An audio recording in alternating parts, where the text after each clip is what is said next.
Hey everybody. I thought we could do just a very quick thought experiment together today. Many of you might know already that this is the way that Einstein received all of his information. He did it through thought experiments in his mind. It's a form of meditating, really, just like Tesla did. And he had a beautiful, intelligent wife who was a professional mathematician, and she put all of his concepts into mathematical equations for him. But when he was receiving his awards, he said she didn't need to have extra credit in her name because she was married to him. Therefore, she was receiving the credit for all of her mathematical accomplishments by formulating his ideas into mathematics that made the ideas work. So there, that's a little bit of tidbit of information. So the thought experiment that I thought we could do today in preparing for the event, which is, let's call it more of a drawn out event, like a shift, something that happens gradually so that we can adjust and prepare for it adequately so more people can evolve and not just the few. So let's just think about. Close your eyes if you can, if you're not driving or walking or working and your boss is going to yell at you. Why are your eyes closed over there? And just open up your mind, take a deep breath, and then think about this concept. We know that we live in a world of duality. We discuss it. It's everywhere. And it's always examined and presented as light and dark, hot and cold, high and low, good and bad. So, those male and female, up and down. And we also talk about often that the easiest place to be between two extremes in a dualistic fourth dimensional world, which includes space-time, is right in the middle. The middle path, which is usually described as the Buddhic path. Buddhism, take the middle ground, and that's where you'll find the most comfort. It's the easiest place to be between two extremes. So we've got those concepts, and that's kind of where we leave it. And then we imagine this 5D, fifth dimensional new earth that we're shifting into, and how much lighter that's going to be, and how much more compassionate, and how much easier and gentler that's going to be living in that kind of an environment, which is awesome.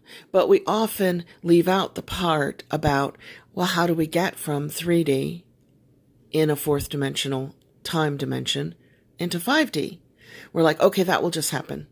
There'll be a cloud, there'll be a shift, there'll be a solar flare. It'll just happen for me. When in reality, I honestly, genuinely believe that you make that happen for yourself. You bring yourself into 5D based on your growing consciousness and your kinder, gentler actions and your growing emotional compassion and your loving words. It's like all tied together. It's not just something that happens to you, it's something that you do. It's something that you draw 5D Earth into you by being your more authentic self, which is the loving, kinder, gentler you.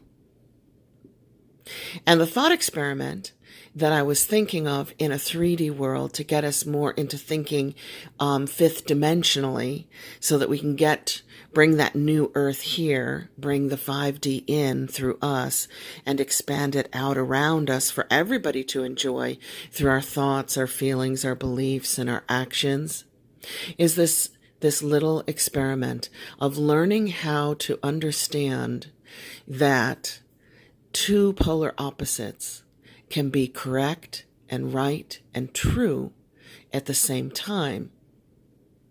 Of course, equally, they can both be false at the same time.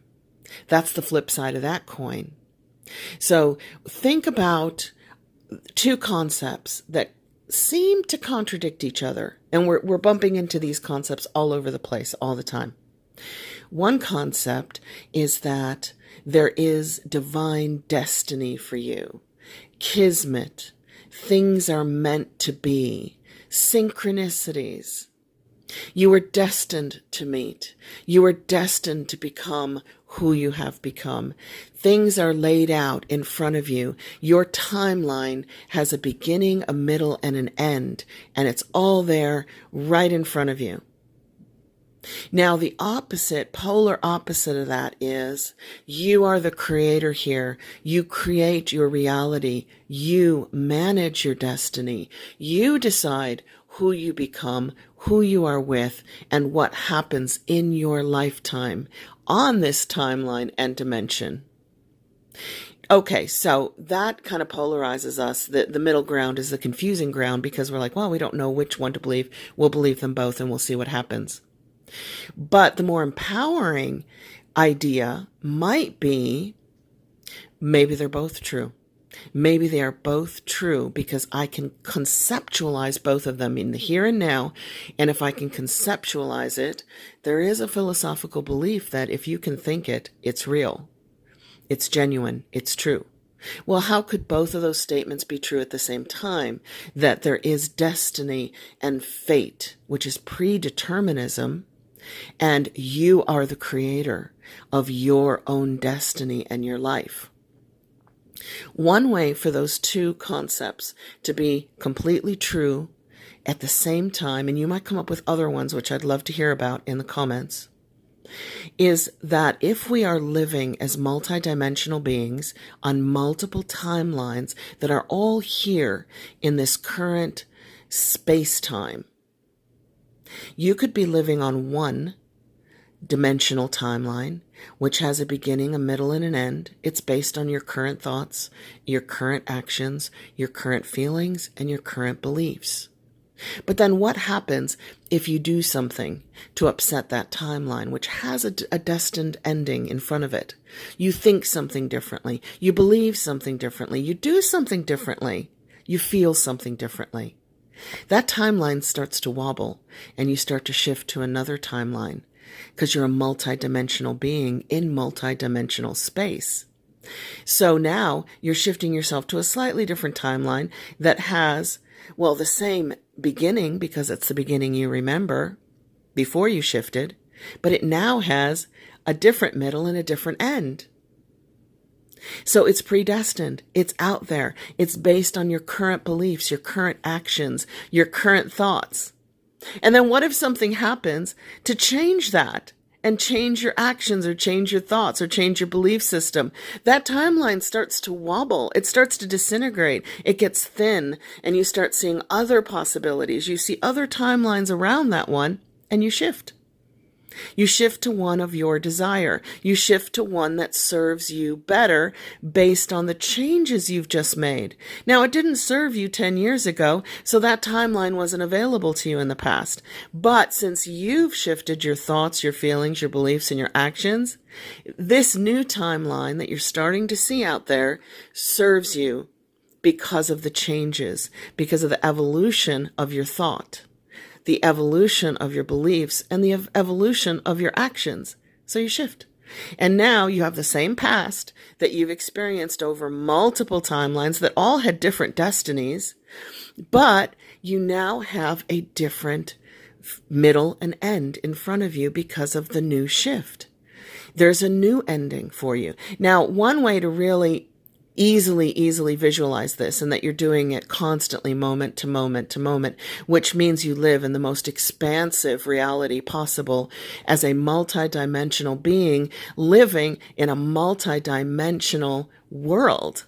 That opens up all possibilities, and that's where you start getting into infinity. You know, you can start to conceptualize infinity because you can never see the end of you, and you can never see the end of the possibilities of you, and you can never see the end of the possibilities of the reality that surrounds you. So one easy way to conceptualize what we're talking about here in this little thought experiment is, say somebody, a human being, is slightly overweight. And they're overweight because maybe they have a bad metabolism. You know, maybe they have hypothyroidism, which fluoride in the water is creating everywhere. So whatever, let's not blame them and say that they're lazy and fat. They're just slightly overweight. They're not exercising a lot. They're eating a normal diet, but it's high in the foods that are piling on the fat. and they have a predestined ending. That situation that they're in, that they're situated in, has an ending in front of it. And if you fast forward for that person's lifetime, if they continue doing, thinking, feeling, being, and acting exactly the way they are in that moment for another 40, 50 years, chances are that the predestined ending in that timeline is a heart attack or a stroke. Okay? Based on all the previous actions, thoughts, feelings, and beliefs. So it has a predestined ending. But then something happens. Something shakes that person up. And maybe they have a heart flutter, or they see an exercise program on TV that really inspires them. Something makes their reality, their timeline wobble a little bit, because their thoughts get a little bit expansive outside of that timeline of possibilities. And they think, hang on a minute, I don't have to wear this heavy body that huffs and puffs as it walks up the stairs. I can actually do something about it because I'm a creator here, and I get to pick and choose which timeline I experience, which timelines actually I experience. So I'm going to start this amazing, cute, little, fun 10-minute a day exercise program. So they change their actions, they change their beliefs, they change their feelings, they change their thought process. And in doing so, that timeline that they were on that was going to end with a predestined heart attack or stroke starts to wobble and shift, break up and dissolve. And now they've shifted firmly onto a new timeline, and that timeline has a predestined ending as well. Got it? So that timeline doesn't have stroke and heart attack at the end of it. It has a different outcome, a different ending, a different death. It could be anything, who knows? It's always hard to predict because there is no death and there is no ending, but somehow we have to release ourselves from these physical bodies when they're kind of worn out. It's like trading in your car. You've had your car like 13 years and it's worn out, and, it's a Fred Flintstone's car with a rusted hole under the gas pedals. I actually had one like that. That's why I'm describing that. And it's time to get a new model. Well, that's kind of what happens with your spirit and your soul. When it's time to move on, it's time to get a new model. So anyway, I hope that thought experiment actually helps everybody understand how it can be true at the same time. Dualistic concepts are not truly dualistic.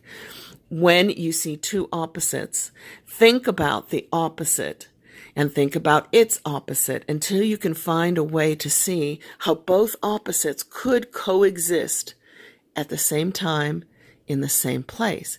And that, my friend, will get you into fifth dimensional thinking, new earth thinking. That will expand your consciousness and empower you at the same time. Okay, much love. Thanks for doing these things with me. I really, really, really appreciate it. Bye for now.